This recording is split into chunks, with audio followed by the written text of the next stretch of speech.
Would the Mariners have had a chance versus the Dodgers in this World Series? I'm going to break that down in today's episode. I'm also going to give you one of a free agent that I have not heard mentioned with the Mariners yet that could be an interesting option. That's my player profile. And then, is it time to trade a starting pitcher from the Mariners? I don't know. We're going to break it down though. We're gonna figure it out. And then there's one key aspect that the Mariners really need to improve as well, which is the defense. We're gonna break it all down in this episode. Hi, everyone. I'm Sam Edwards, host here of Mariners Daily, the podcast for the thinking Mariners fan. Thank you so much for joining me on this episode. I appreciate it. Let's break down. Ooh, the Dodgers, man. Would the Mariners have had a shot? Could we have done it? The Dodgers just won game 3 in 18 innings on Freddie Freeman's walk-off home run.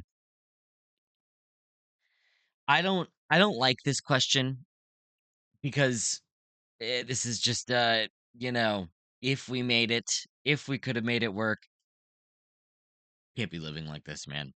Honestly, can't be asking these questions. Would the Mariners have had a shot? They had so many shots versus the Blue Jays, so many chances, and could not get it done. Anything can happen in the playoffs. So yes, if we got past the Blue Jays, I do think we would have had a shot versus the Dodgers, especially in 18 innings. I mean, clearly the Dodgers offense is not fully clicking. They had plenty of opportunities in last night's game. I didn't watch the whole thing. No shot I could do that. But I watched actually didn't even watch half of it. I didn't watch 9 innings. I watched 7, I think. Yeah, 7. So, either way, Mariners though, yes, I think they would have had a shot, but I wouldn't have bet that they would win, even if we did beat the Blue Jays, because we would have just done what we were supposed to. Offense would have reacted the way it was supposed to in one of those final 2 games. But either way, one interesting player, Will Klein, former Mariner. He was only with us for a little while, about like 20 innings in AAA. We got him in a trade. And then the Dodgers picked him up, and now he's pitching in the World Series. And what did he do? He pitched 4 shutout innings, 1 hit given up, 2 walks, 5 strikeouts. Listen, I I don't want to discount these innings. Huge shout out to Will. I mean, he was terrible in the Mariners AAA team for the small portion that he was there. He's a high octane arm, meaning that he strikes out a lot of guys, but he also walks a lot of guys. But the Dodgers seem to do well with those guys.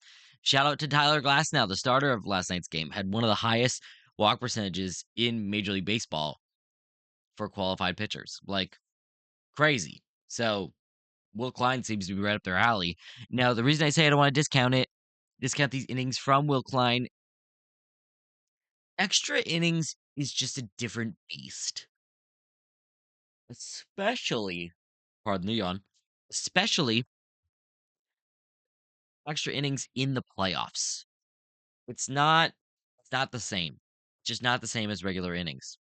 Offenses get tired and they just go on these long streaks where they cannot get a run across. Both teams, we saw it in the 15 inning game versus the Tigers. Couldn't do it.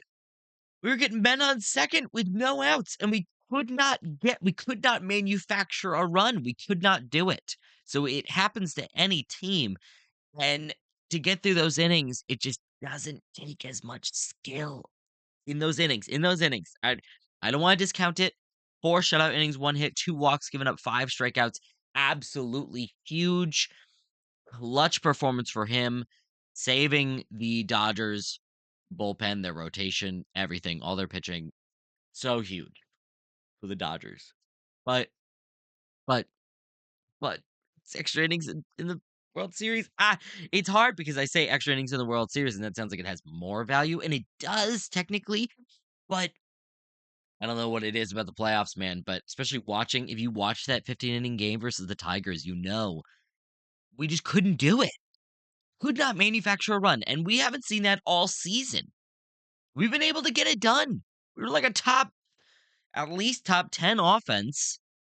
By runs created plus, we were like top 3, top 4. We were able to get it done this season. And we couldn't do it. So I don't want to discount these innings, but shout out to Will Klein, former Mariner for a hot second, pitching in the World Series now, pitching extra innings. Honestly, it is huge because I mean we saw with the Phillies versus the Dodgers. Orion Kerkering, he was the one that got the comebacker to him, and instead of throwing the easy out the first to end the inning, he threw home in a terrible decision, but it was also a terrible throw home that ended the Phillies season. Yeah. Wow, that was nuts. That was wild. But we saw that. So listen, anything can happen. So I do want to give Will Klein some credit. The rookie, so young, pitched less than 20 innings in the majors this season and in his career, I'm pretty sure. So huge shout out to him. 4 shutout innings. Yes, the Mariners would have a shot versus the Dodgers. Anybody would have a shot in 18 innings. Anybody, that's proof. There's 2 games right there. There's 2 games in one. They just could not get a run across. And that's just the way it works, man. Next up is an interesting free agent that I wouldn't be mad if the Mariners went after. Now, let's get into him. Alex Bregman. We know the name. What did he do this season? He played less than I thought he did, actually. 495 plate appearances, only 18 home runs. Thought he would have more going to the Red Sox in Fenway for the 1 year deal. Thought he'd have more homers, but here we are. The big thing with Alex Bregman is that his walk percentage rebounded in a huge way and came back to his normal career average. It was a 10.3 walk percentage this season. Last year, it was a 6.9 walk percentage, which is very uncharacteristic. He was not swinging more out of the zone. There was not a higher whiff percentage. There should not. Honestly, I don't know why his walk percentage dropped so dramatically last season, but it rebounded this season. Only striking out 14.1% of the time, which would be great on this Mariners team. Low strikeout rate matches what the quality that Josh Naylor brings. He hit 273 this season with a 360 on base and a 462 slugging percentage. Good for a 125 runs created plus 3.5 F4 on the season. He would be a good replacement over Josh Naylor. I'm going to say that. He would be a good addition. And it's in part due to one of the my last topic on this episode, the defense. Alex Bregman does have very good defense. Consistently very good defense. So that would be huge for this Mariners team. I'm going to get to the defense at the end, but offensively as well, he would be perfect fit, perfect puzzle piece where Josh Naylor leaves us. I know. Here's the thing. Here's the thing for me. I don't love Alex Bregman. Don't love him. He's also played a lot of games. If you go through his Fangraphs page, you will see over 600 plate appearances multiple times, 700 plate appearances sometimes. He has got a lot of tread on those wheels.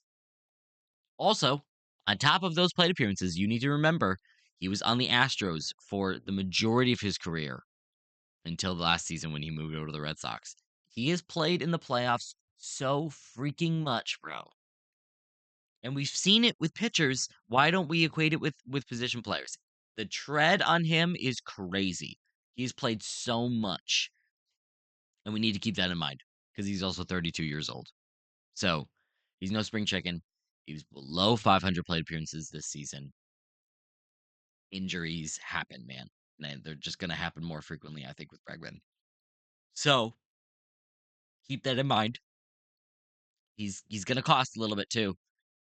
Spot track Spot Rack. I don't even know how you pronounce it, but it's a website. It's really good, especially with contracts with team payrolls. That's usually what I use it for. But their contract prediction for Alex Bregman is 4 years, $110 million, which I do agree with. I think that's pretty accurate for what we could expect for Bregman. It wasn't a huge rebound season, but it definitely was a rebound.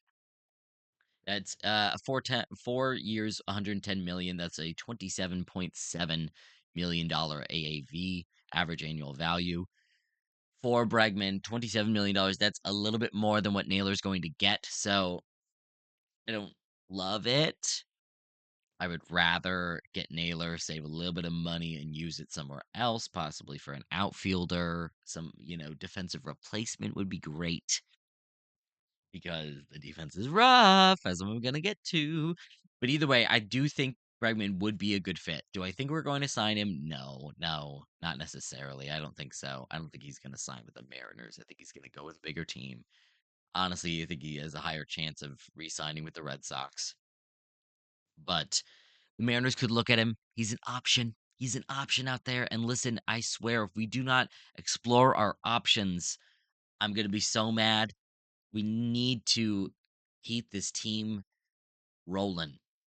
And listen, I want Josh Naylor as much as the next guy. I love the personality, the gamesmanship. He just wants to win, and he will do it by any means necessary, even if it means bending the rules a little bit, like jumping to block a throw to first base. I get it. But listen, there's a chance he gets away with it, and he's gonna roll with it. He's gonna roll with it either way. So I love the personality. I love the mentality. He's a gamer, and he showed up when it mattered. So I love it. He's also a first baseman. First basemen are plentiful. If you go and look up who are all the first basemen, there's a lot that are above average. There's a lot. So I don't want to discount Josh Naylor or say we don't need him or say but I think Mariner fans can, I think we can tend to once something works, we have to go back to it. And I think any fan can do that. Any fan does do that. It's like, "Oh my gosh, this worked. We have to bring him back. We have to at any cost." No. No, that's not true. When the Red Sox lost Xander Bogaerts, the Padres overpaid him like crazy. And he did have a good enough season this past year, but my gosh, did he get paid too much. Red Sox should be happy. Wave goodbye. That's fine. Same with the Mariners. We need to we need to be okay with Josh Naylor not getting re-signed. However, that doesn't mean all of a sudden that we're not trying or that we're not spending. Now, if that happens, I'm pissed. If that happens, I'm done for. I'm very, very angry because that can't happen. It can't happen. If we are not signing Josh Naylor, we need a guy like Alex Bregman. Simple as that. Even Kyle Tucker. Come on, why not? Shoot for the freaking moon. You just made it furthest you have made it since the year 2000, 2001 in the playoffs. Come on. Let's go. What your money with your mouth is. I mean, I covered it yesterday with the John Stanton letter to the fans, the PR move to the fans. But he says there's more work to be done and it starts now. And freaking, you better open up the checkbook because we're showing up to this team. Showing up for this team are you. Are you going to do it? Are you showing up for this team? We'll see. We'll see.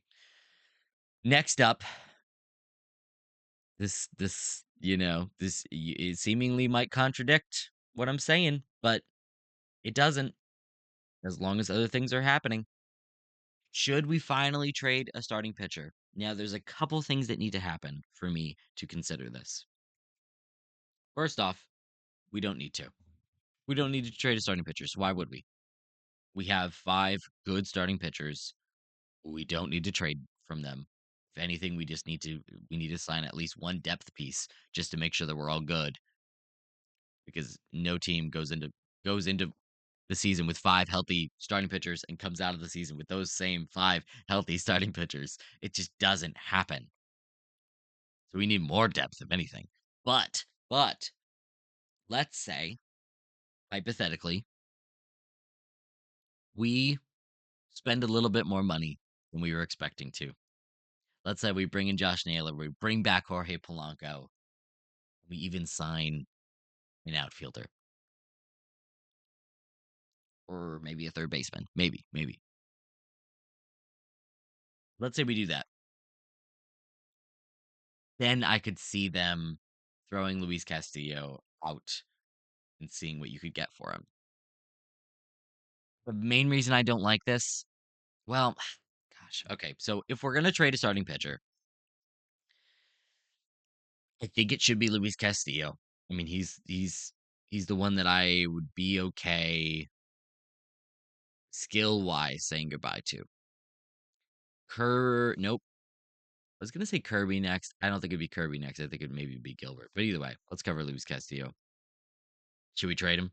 He's 33. He's gonna be 33 years old going into this next season. He signed a 5-year, $108 million deal through 2027. So he's got 2 more years at $21 million each, which is a lot. It's a lot.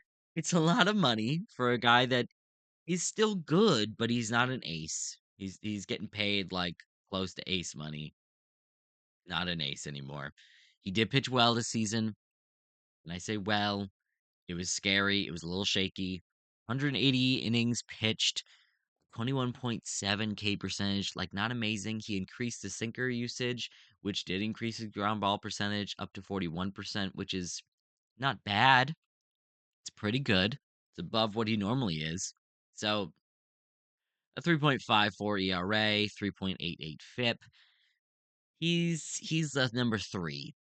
He's a number 3 pitcher, number 4 pitcher on a really good team. So I'm definitely okay keeping him, but if we do really improve this offense, I would be okay with a money dump of Luis Castillo. I'd be okay with it. I'm not lobbying for it. And listen, the only way that we can rationalize trading Luis Castillo is if we do improve the offense considerably slash retain the offense that we're losing right now. Naylor, Polanco, another bat, maybe third baseman. That would be nice. So I don't hate it. I don't hate the idea of trading a starting pitcher, but we need to do this as smartly as possible. Smartly? Smartly? Oh no. I don't know if smartly is a word. That's okay. Probably isn't. Let me know in the comments. I am okay trading a starting pitcher under special circumstances.